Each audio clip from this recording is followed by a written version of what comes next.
Social മീഡിയയിലേറെ സജീവമായ താരമാണ് നടനും മോഡലും ബോഡി ബിൽഡറുമായ ഷിയാസ് കരീം. ബിഗ് ബോസിലെത്തിയപ്പോൾ മുതലായിരുന്നു ഷിയാസിനെ പ്രേക്ഷകർ അടുത്തറിഞ്ഞു തുടങ്ങിയത്. സ്വന്തം പ്രയത്നത്തിലൂടെയാണ് ഷിയാസ് തന്റെ സ്ഥാനം ലൈംലൈറ്റിൽ ഉറപ്പിച്ചത്. ആരുടെയും പിന്തുണയില്ലാതെ മോഡലിംഗ് രംഗത്തേക്കെത്തിയ പെരുമ്പാവൂരുകാരൻ മിനി സ്ക്രീനിലും ബിഗ് സ്ക്രീനിലും ഇപ്പോൾ നിറഞ്ഞു നിൽക്കുകയാണ്. ബിഗ് ബോസിന് ശേഷം ഒട്ടനവധി ആരാധകരും ഷിയാസിനുണ്ട്. ദിവസങ്ങൾക്ക് മുൻപായിരുന്നു ഷിയാസ് കരീം വിവാഹിതനായത്. സിനിമ, ടെലിവിഷൻ താരങ്ങളുടെ കുടുംബാംഗങ്ങളുടെയും സുഹൃത്തുക്കളുടെയും സാന്നിധ്യത്തിലായിരുന്നു വിവാഹം നടന്നത്. ദീർഘകാല സുഹൃത്തായ ദർഫയായിരുന്നു ഷിയാസിന്റെ വധു. സ്റ്റാർ മാജിക്കിലെ മിക്ക താരങ്ങളും ഷിയാസിന്റെ വിവാഹത്തിൽ പങ്കെടുത്തിരുന്നു. പാട്ടും ഡാൻസും ഗെയിമുകളുമൊക്കെയായി സ്റ്റാർ മാജിക്കിലെ സ്ഥിരം സാന്നിധ്യമാണ് ഷിയാസ്. തന്റെ വിവാഹം ഉമ്മയുടെ വലിയ ആഗ്രഹമാണെന്ന് ഷിയാസ് പറഞ്ഞിരുന്നു. സന്തോഷകരമായ ജീവിതത്തിനിടയിൽ ചില വിവാദങ്ങളും താരത്തിന്റെ പേരിലുണ്ടായി.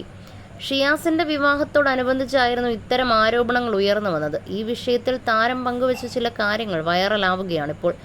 നമ്മുടെ നാട്ടിൽ നിയമവും മറ്റെല്ലാ പിന്തുണകളും സ്ത്രീകൾക്കാണ് ലഭിക്കുന്നതെന്നാണ് ഒരു അഭിമുഖത്തിൽ ഷിയാസ് പറഞ്ഞത്. എത്ര പണമുള്ളവനാണെന്ന് പറഞ്ഞാൽ പോലും സ്ത്രീകൾ പരാതിയുമായി വന്നാൽ ജയിലിൽ കിടക്കേണ്ടി വരുമെന്നാണ് ഉദാഹരണ സഹിതം താരം ഇതിനെക്കുറിച്ച് സംസാരിച്ചത്. ഏത് സ്ത്രീയാണ് പരാതി കൊടുത്തതെന്ന് പോലും ഇപ്പോഴത്തെ നിയമത്തിൽ പറയുന്നില്ല. എത്ര കാശൊക്കെ ഉണ്ടെന്ന് പറഞ്ഞാലും ഒരു സ്ത്രീയുടെ പരാതിയിൽ വലിയ വലിയ കാശുള്ള നടന്മാർ പോലും ജയിലിൽ പോയ കാലമാണിത്. എന്തൊക്കെയാണെങ്കിലും അദ്ദേഹം ജയിലിൽ പോയില്ലേ, അതാണ് ഇവിടുത്തെ നിയമം. ശിക്ഷ കിട്ടിയോ ഇല്ലയോ എന്നത് മാത്രമല്ല, ഒരു ദിവസമെങ്കിലും ജയിലിൽ കിടക്കേണ്ടി വന്നിട്ടുണ്ടെങ്കിൽ നമ്മുടെ നാട്ടിലെ സ്ത്രീകൾക്ക് വലിയ സപ്പോർട്ട് കൊടുക്കുന്നുണ്ട് നിയമം. സ്ത്രീയുടെ പേര് പറയാതെ ഇര എന്നാണ് പറയുക. എന്നാൽ പുരുഷന്മാരുടെ പേരും ഫോട്ടോയും അഡ്രസ്സും ഹൈറ്റും വെയിറ്റും ഒക്കെ പറയും. ഇവിടെ എത്ര കള്ളക്കേസ് നടക്കുന്നുണ്ട്.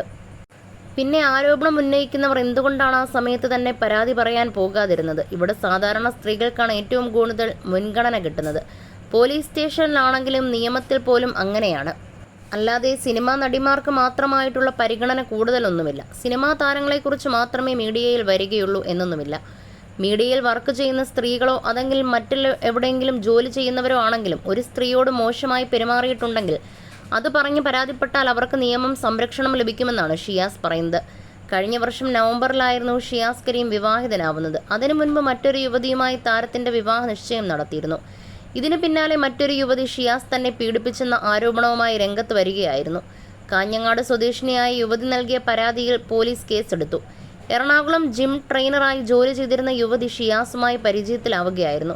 എന്നാൽ വിവാഹ വാഗ്ദാനം നൽകി തന്നെ ഒരു ഹോട്ടലിൽ വെച്ച് പീഡിപ്പിച്ചെന്നും അതിനുശേഷം ചതിച്ചെന്നുമായിരുന്നു യുവതിയുടെ പരാതി.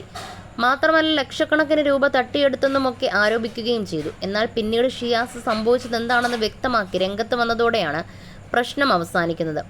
മകൻ ഒരു കുടുംബമുണ്ടായി കാണാൻ ആഗ്രഹിക്കുന്നുണ്ടെന്ന് നേരത്തെ ഉമ്മ പറഞ്ഞിരുന്നു. യൂട്യൂബ് ചാനലിലൂടെയായി ഷിയാസിന്റെ കുടുംബവും പ്രേക്ഷകർക്ക് പ്രിയപ്പെട്ടവരാണ്.